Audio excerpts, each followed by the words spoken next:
दोस्तों एक बार फिर से आप सभी का आपके अपने YouTube channel English with Dilip sir में स्वागत है। दोस्तों ये जो सेशन है आपके लिए बहुत ही इम्पोर्टेंट है।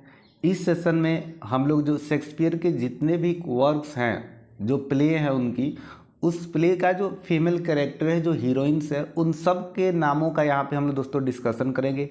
साथ ही साथ इस सेशन में हम लोग जो सेंटेंस पैटर्न पे जो सवाल आ सकते हैं, जैसे सिंपल सेंटेंस कौन होते हैं, कंपाउंड, कम्प्लेक्स, इस पे भी डिस्कशन करेंगे। और सबसे पहले हम लोग कुछ एंटोनिम्स का डिस्कशन करते हैं जो आपके लिए बहुत ही इंपॉर्टेंट है। तो चलिए दोस्तों सेशन को शुरू करते हैं। और सेशन को शुरू करने से पहले यदि आप इस चैनल पे नए हैं तो प्लीज़ चैनल को सब्सक्राइब कर लीजिए और दोस्तों कम से कम एक लाइक और एक शेयर आप और से ही कीजिएगा। तो चलिए दोस्तों पहला सवाल देखते हैं। अर्ली का आपको बताना है दोस्तों अपोजिट। तो अर्ली मीन्स क्या होता है? अर्ली मीन्स होता है पहले या जल्दी। ऑप्शन है ओवरड्यू, स्लो, डीलेड, लेट। तो करेक्ट आंसर होगा दोस्तों यहाँ पे डीलेड। फिर है in danger. In danger means होता है किसी को खतरे में डालना, परेशानी में डालना। Shield, defend, safeguard, screen. तो करेक्ट आंसर हो जाएगा दोस्तों यहाँ पे सेफगार्ड। ठीक है, सुरक्षित रखना। इंटायर, इंटायर मीन्स क्या होता है? संपूर्ण। इनकम्प्लीट, पार्शियल, डिवाइड या इम्परफेक्ट। तो संपूर्ण का अपोजिट हो जाएगा दोस्तों पार्शियल। अगला क्वेश्चन है ग्रेसफुल। ग्रेसफुल मीन्स होता है दोस्तों सुंदर, आकर्षक। इसके लिए आप एलिगेंट भी बोल सकते हैं, रिफाइंड भी बोल सकते हैं। याद रखिएगा ग्रेसफुल, एलिगेंट, रिफाइंड। इसका जो सिनोनिम्स ये है। और एंटोनिम्स की बात करें तो देखिए क्या हो सकता है। ऑप्शन में देखिए रफ, अनगैनीली, ऑकवर्ड, कॉमली। तो ऑकवर्ड मीन्स बेढंगा, भद्दा। यही आपका दोस्तों यहाँ पे करेक्ट आंसर होगा। तो चलिए दोस्तों आगे बढ़ते हैं। अगला सवाल है आपका हेल्प। हेल्प मीन्स क्या होता है? मदद करना। Forge, admit, repute. दोस्तों यहाँ पे हिंड्रेंस होगा, हिंदू नहीं होगा।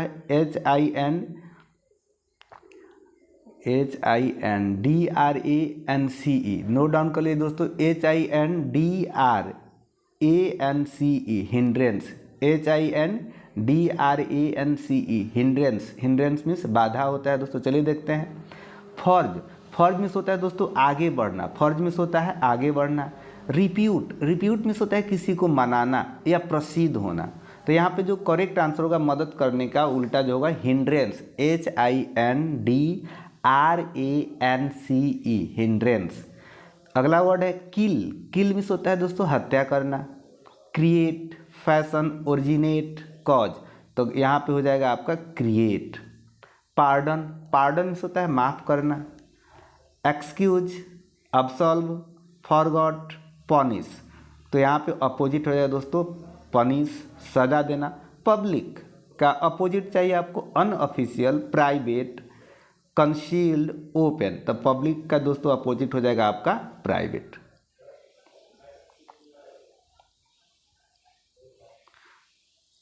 पब्लिश, पब्लिश मीन्स होता है दोस्तों आपका किसी चीज़ को प्रकाशित करना। ऑप्शन देखते हैं इसके लिए। प्रोक्लेम, स्टीफल, रेस्ट्रेन या सप्रेस। तो प्रकाशित करने का अपोजिट हो जाएगा दोस्तों सप्रेस, किसी चीज़ को दबा देना। रिपेयर, मरम्मत करना। मरम्मत करना क्या देखते हैं? Restore, spoil, break, damage. तो मरम्मत करना का डैमेज करना, क्षतिग्रस्त करना, ये उल्टा हो जाएगा, अपोजिट हो जाएगा। रिप्लेस, रिप्लेस मीन्स होता है बदलना। Remove, expel, displace, resort. तो यहाँ पर हो जाएगा दोस्तों डिस्प्लेस, पदस्थापित करना। रेस्ट, रेस्ट मीन्स होता है दोस्तों आराम करना। Worry, anxiety, exert, repose. तो दोस्तों एग्जर्ट मीन्स होता है फिर से काम में लगना। क्या होता है दोस्तों? फिर से काम में लगना। तो आराम नहीं करना होता है, जोर डालना होता है। तो 47 का करेक्ट हो जाएगा आपका एक्सेल, एक्सर्ट हो जाएगा। तो चलिए दोस्तों आगे बढ़ते हैं। अगला वर्ड है आपका शुद्ध। शुद्ध मीन्स होता है मैंने किसी को संतावना देना, उसके पीड़ा को कम करना। तो यहाँ पे देखते हैं ऑप्शन डेडन, एनिमेट, इरिटेट, इनरेज। तो यहाँ पे करेक्ट आंसर होगा इरिटेट, माने यहाँ पे पीड़ा को और बढ़ा देना, परेशान कर देना। Success, success. ऑप्शन देखते हैं कोलैप्स, फैसियो, फेल्यूअर, ब्रेक डाउन। तो सक्सेस मीन्स होता है सफल होना, तो उल्टा हो जाएगा फेल्यूअर, असफल होना। फियर्स, फियर्स मीन्स उग्र, देखते हैं ऑप्शन विल्ड, जेंटल, डोसाइल, टेम। तो दोस्तों यहाँ पे 2 ऑप्शन सही है, डोसाइल और जेंटल। तो चलिए दोस्तों आगे बढ़ते हैं और अब हम लोग जो शेक्सपियर के रचना है, जो शेक्सपियर के प्ले है, उसकी जो फेमस फीमेल कैरेक्टर है, क्या है दोस्तों, जो फीमेल कैरेक्टर है दोस्तों, उनका हम लोग डिस्कशन करेंगे। बहुत ही इंपॉर्टेंट है, आप दोस्तों इसको एज इट इज रट लीजिएगा, बहुत ही इंपॉर्टेंट है आपके लिए। Female heroines, female characters, hero HERE इसमें फीमेल कैरेक्टर है, in much ado about nothing. Katharina, याद रखिएगा दोस्तों, Katharina in the taming of the shrew, किसमें है दोस्तों Katharina, in the taming of the shrew. फिर आता है क्लियोपाट्रा, क्लियोपाट्रा किसमें है, इन एनाटॉमी एंड क्लियोपाट्रा। तो क्लियोपाट्रा से यहाँ पे आप अपना ट्रिक सेट कर लीजिएगा दोस्तों। फिर है कॉर्डेलिया, बहुत ही इंपॉर्टेंट है, कॉर्डेलिया इन किंग लियर, कॉर्डेलिया किसमें है दोस्तों, किंग लियर में है। डेस्टिमोना दोस्तों बहुत बार पूछा गया है ये आपका, डेस्टिमोना जो फीमेल कैरेक्टर है ओथेलो में है, ओथेलो के फीमेल कैरेक्टर का क्या नाम है दोस्तों, डेस्टिमोना। हर्मिया, हर्मिया किसमें है दोस्तों, in a midsummer night's dream, Hermia किसमें है, a midsummer night's dream. A midsummer night's dream की फीमेल कैरेक्टर का क्या नाम है, हर्मिया। फिर है Hermione, Hermione in winter's tale. तो विंटर्स टेल में कौन है दोस्तों, हर्मियोन है, कौन है दोस्तों, हर्मियोन है।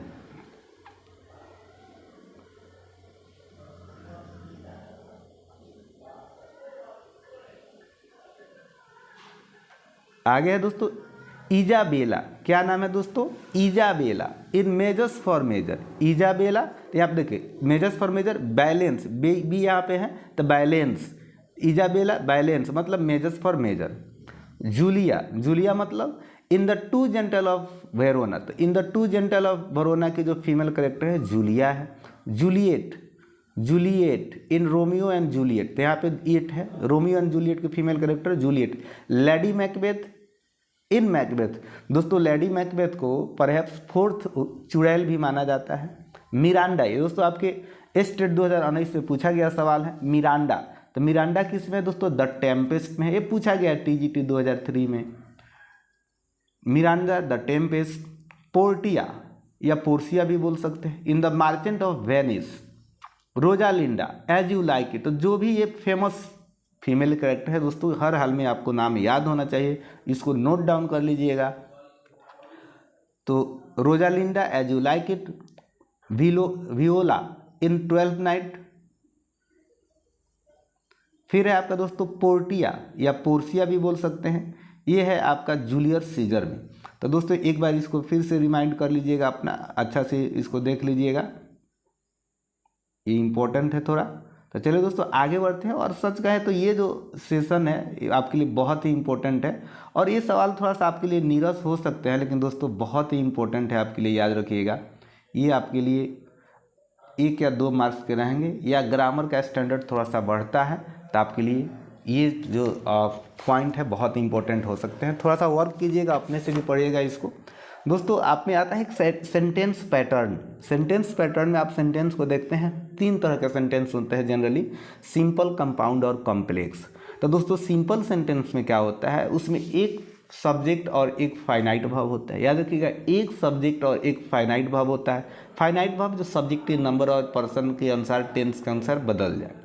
अगर हम बात करें कंपाउंड सेंटेंस की, तो इसमें 2 मेन कलर्स होते हैं और किसी न किसी कोऑर्डिनेटिंग कंजंक्शन से जुड़े होते हैं। इसकी पहचान क्या है कि ये एक दूसरे के लिए, एक दूसरे पे अर्थ के लिए दोस्तों आधारित नहीं होते हैं। मतलब अगर हम लिखें कि God made a river and man made a machine, चाहे आपका एक सेंटेंस है 10th क्लास का कि गॉड मेड द कंट्री और मैन मेड द टाउन, तो यहाँ पे हम दोनों ही सेंटेंस का अर्थ देख रहे हैं कि अलग है, दोनों ही सेंटेंस का अर्थ क्या है, अलग है। तो ये आपके हो जाएंगे कंपाउंड सेंटेंस। तो कोई भी सेंटेंस यदि किसी कोऑर्डिनेटिंग कंजंक्शन से जुड़ा हो तो वो आपका कहलाता है कंपाउंड सेंटेंस, और दोस्तों दोनों का यहाँ पे अर्थ स्वतंत्र होता है। इसके अलावा कुछ आपके पास कीवर्ड्स हैं जो आप याद कर सकते हैं, जैसे आप नोट डाउन कर लीजिए, एंड, और, but, still, yet, nor, neither nor, not only but also, however, nevertheless, therefore, both and, जैसे बोथ एंड, इन सब वर्ड से यदि आपका कोई सेंटेंस शुरू होता है या जुड़ा होता है दो सेंटेंस, तो समझिएगा कि आपका कंपाउंड सेंटेंस है। यदि हम कॉम्प्लेक्स की बात करें तो याद रखिएगा दोस्तों, इसमें दो सेंटेंस जुड़े होते हैं, एक होता है आपका मेन क्लॉज और दूसरा होता है इंडिपेंडेंट क्लॉज। मतलब एक अपने अर्थ के लिए दूसरे पे आधारित होता है। जैसे इफ़ यू हेल्प मी, यदि आप मेरी मदद करेंगे, तो अब यहाँ पे सेंटेंस दोस्तों अधूरा है, एक और सेंटेंस बोला जाएगा, इसका रिपीटेशन किया जाएगा, तभी पूरा होगा। जैसे if you help me I will help you, तो ये आपका कॉम्प्लेक्स सेंटेंस हो गया। कॉम्प्लेक्स सेंटेंस जो होते हैं दोस्तों किसी ना किसी क्वेश्चन वर्ड से जुड़े होते हैं, किसी न किसी क्वेश्चन वर्ड से जुड़े होते हैं, और इसके अलावा कुछ और भी सबऑर्डिनेटिंग कंजंक्शन होते हैं, जैसे as, so, because, until, since, what, इन सब से शुरू होने वाले सेंटेंस को हम कॉम्प्लेक्स सेंटेंस कहते हैं। तो चलिए दोस्तों एक एक को देखते हैं। यदि आप नोट डाउन कर लिए होंगे तो बहुत ही सुविधा होगी, अच्छा रहेगा आपके लिए। यदि नहीं किए हैं, करना चाहते हैं, तो वीडियो को थोड़ा सा बैक करके इसको नोट डाउन कर लीजिए। सवाल है पहला कि सी मस्ट वीप और सी विल डाई। आपको ये बताना है कि ये आपका ऑप्शन है सिंपल,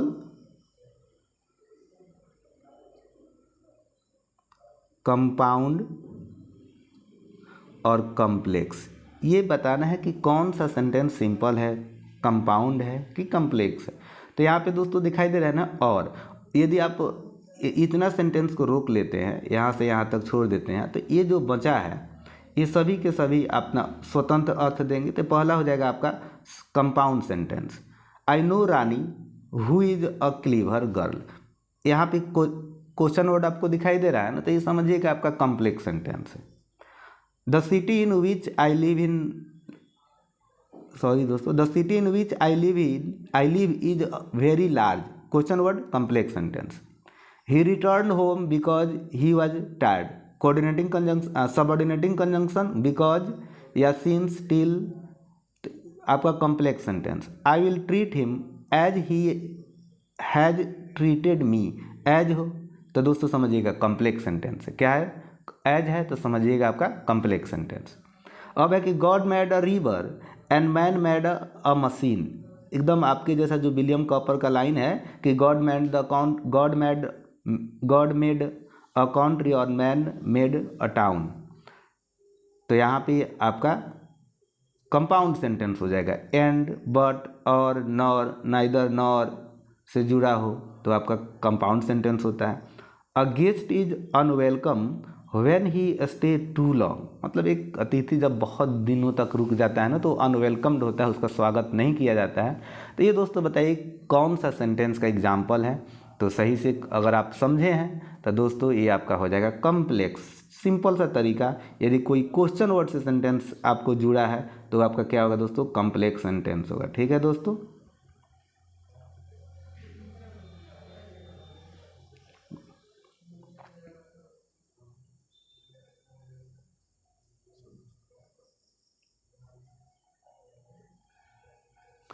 अगला क्वेश्चन है कि she is not only pretty but also clever. तो नॉट ओनली बट ऑल्सो जुड़ा है। इसमें देखिए दोस्तों एक सब्जेक्ट है और एक ही इज जो है यहाँ पे दोस्तों फाइनाइट वर्ब है। तो एक सब्जेक्ट और एक फाइनाइट वर्ब हो तो सिंपल सेंटेंस कहलाएगा। क्या कहलाएगा आपका, सिंपल सेंटेंस कहलाएगा। रुक जाइएगा दोस्तों, not only but also, sorry दोस्तों यहाँ पे दो सेंटेंस जुड़े हैं इसलिए यहाँ पे कॉम्प्लेक्स होगा। क्या होगा दोस्तों, कॉम्प्लेक्स होगा। एक यहाँ पे कोऑर्डिनेटिंग कंजंक्शन है तो कॉम्प्लेक्स सेंटेंस है। ये है आपका complex sentence. He liked what I suggested, he liked what I suggested. तो यहाँ पे व्हाट क्या है दोस्तों, क्वेश्चन वर्ड है तो कॉम्प्लेक्स सेंटेंस हो जाएगा। He was ill but still he attended classes. तो यहाँ पे बट दोस्तों दिखाई दे रहा है तो यहाँ पे आपका ये हो जाएगा compound sentence. As he was sick he could not work, यहाँ पे एज दोस्तों है, एज है तो समझिएगा कॉम्प्लेक्स सेंटेंस। कोई भी सबऑर्डिनेटिंग कंजंक्शन हो या कोई भी क्वेश्चन वर्ड से कोई सेंटेंस शुरू हो या जुड़ा हो दो सेंटेंस, तो बुझिएगा वो कॉम्प्लेक्स सेंटेंस की एग्जाम्पल है। एक या दो नंबर इससे दोस्तों जरूर रहेंगे आपके एग्जाम में। He is very weak, sorry he is very lord at humble, यहाँ पे एट तो ये आपका कंपाउंड सेंटेंस हो जाएगा। दोस्तों ये जो सवाल का जो पैटर्न है आपके जो सेकेंड पेपर है उसमें तो निश्चित ही रहेंगे, उसमें 2, 3, 4 भी हो सकते हैं, लेकिन हाई स्कूल में 1 या 2 ही रहेगा। I have no money that I can lend you, I have no money that I can lend you. तो दोस्तों ये जो एग्जाम्पल है आपका, ये है कम्प्लेक्स सेंटेंस का। किसका है एग्जाम्पल? कम्प्लेक्स सेंटेंस का।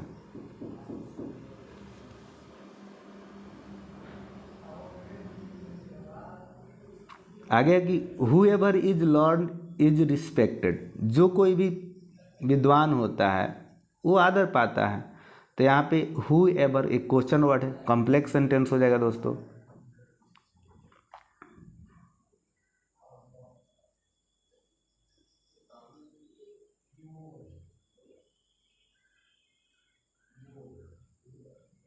अगला क्वेश्चन है कि ही was tired and fail asleep, वो बहुत थका हुआ था और सो गया। तो यहाँ पे एंड से जुड़ा है दोस्तों, याद रखिएगा फैन बॉय वहाँ पे कंजंक्शन होता है, जैसे इसके पहले हम बोल दिए उन कंजंक्शन को यदि आप नोट डाउन किए होंगे तो कहीं भी दिक्कत नहीं होगा। ये जो लास्ट पर्सन है सेंटेंस वाला, इसको एक बार दोबारा देख लीजिएगा दोस्तों। तो यहाँ पे एंड से जुड़ा है, एंड, बट, और, स्टिल, नाइदर, ये सब आपके कंपाउंड सेंटेंस के एग्जाम्पल है। I wish that he should succeed, तो यहाँ पे आई विश तो मुझे कॉम्प्लेक्स सेंटेंस है, यहाँ पे डैट भी आपको दिखाई दे रहा है। He was ill therefore he could not continue his studies, तो यहाँ पे देखिए दोस्तों ही वॉज इल ये भी एक पूर्ण अर्थ दे रहा है, और ही could not continue his studies ये भी यहाँ पे पूर्ण अर्थ दे रहा है। लेकिन थोड़ा सा आपको ये देखना है कि इसमें क्या कौन सा चीज़ अर्थ एक दूसरे पे आधारित है या नहीं है। तो आप सही से देखिएगा तो इसका भी अर्थ अलग है दूसरे सेंटेंस का, पहले सेंटेंस का भी अर्थ अलग है। तो दोनों ही सेंटेंस यदि आप अपना स्वतंत्र अर्थ प्रदान करें तो समझिएगा दोस्तों को वो आपका कंपाउंड सेंटेंस है। क्या है? Compound sentence. तो 18 आपका हो जाएगा कंपाउंड सेंटेंस। फिर है कि they criticized what we did, they criticized what we did, question word दिखाई दे रहा है, कम्प्लेक्स सेंटेंस। दोस्तों कम्प्लेक्स सेंटेंस में आपको क्लॉज पढ़ने होते हैं, जैसे आपका noun clause, adjective clause, adverb clause. तो संभवतः मैं एक क्लॉज पे भी वीडियो लाऊंगा। Though it was very hot we started on foot, though से शुरू हो रहा है तो समझिएगा कि ये आपका क्या है? कम्प्लेक्स सेंटेंस है। When they were challenged they run away, यहाँ व्हेन से क्वेश्चन वर्ड है, कम्प्लेक्स सेंटेंस हो जाएगा दोस्तों। I have no advice that I can offer you, तो यहाँ पे डेट है आपका क्या हो जाएगा दोस्तों? कम्प्लेक्स सेंटेंस हो जाएगा। दोस्तों यदि एक बार इसको आप समझ लिए हैं तो कहीं दिक्कत नहीं है, खाली कम से कम कीवर्ड याद कर लीजिए। यदि कोई क्वेश्चन वर्ड से या subordinating conjunction while, though, although, as, so, because, since, what से शुरू हो तो कम्प्लेक्स सेंटेंस होगा। यदि किसी कोऑर्डिनेटिंग कंजंक्शन से शुरू हो जैसे एंड, स्टिल, और, yet, nor, however, nevertheless, therefore, both, and, not only but also से शुरू होते ही कम्प्लेक्स सेंटेंस होगा। और किसी वाक्य में एक ही सब्जेक्ट और एक ही फाइनाइट वर्ब हो तो दोस्तों आपका हो जाएगा सिंपल सेंटेंस। तो चलिए आगे बढ़ते हैं, 20 नंबर सवाल देखते हैं। 20 तो हो गया है, 21 हो गया। 22 I have no advice that I can offer you, that complex sentence, waste not, want not. तो यहाँ पे देखिए वास्ट नॉट, वांट नॉट, ये जो 23 नंबर है तो किसी से कॉमा से जुड़ा गया है। तो ये आपका कंपाउंड सेंटेंस है, 2 इंपरेटिव सेंटेंस को जोड़ा गया है, कंपाउंड सेंटेंस है। इंपरेटिव एक सिंपल सेंटेंस होता है। If you do your best you will never regret it, if you do your best you will never regret it. दोस्तों बहुत ही अच्छा सेंटेंस है। यदि इस बीपीएससी एग्ज़ाम में कोई अपना बेस्ट देना तो ज़िंदगी में उसको कभी पछताना नहीं पड़ेगा। तो आप अपना बेस्ट दीजिए, जितना पढ़ सकते हैं उतना पढ़िए, बहुत अच्छा रहेगा। और इंग्लिश वाले के लिए तो दोस्तों सिर्फ रिजल्ट चाहिए। ये जितने लोग मेरिट की बात कर रहे हैं ना, ये सब सिर्फ कुछ जनरल वाले पे लागू है। यदि कोई कैटेगरी में है, EWS में है, महिला है, तो उसको सिर्फ पास करना चाहे वो किसी भी कैटेगरी में है। तो 24 का दोस्तों यहाँ पे आप याद रखिएगा कम्प्लेक्स सेंटेंस होगा। तो दोस्तों उम्मीद करते हैं कि ये सेशन आपको बहुत अच्छा लगा होगा। अच्छा लगा हो तो ज़रूर लाइक कीजिएगा, वीडियो को शेयर कीजिएगा, और चैनल पे नए हैं और अभी तक चैनल को सब्सक्राइब नहीं किया हैं तो प्लीज़ चैनल को सब्सक्राइब कर लीजिए। Thank you for watching this video till the end. Have a nice day.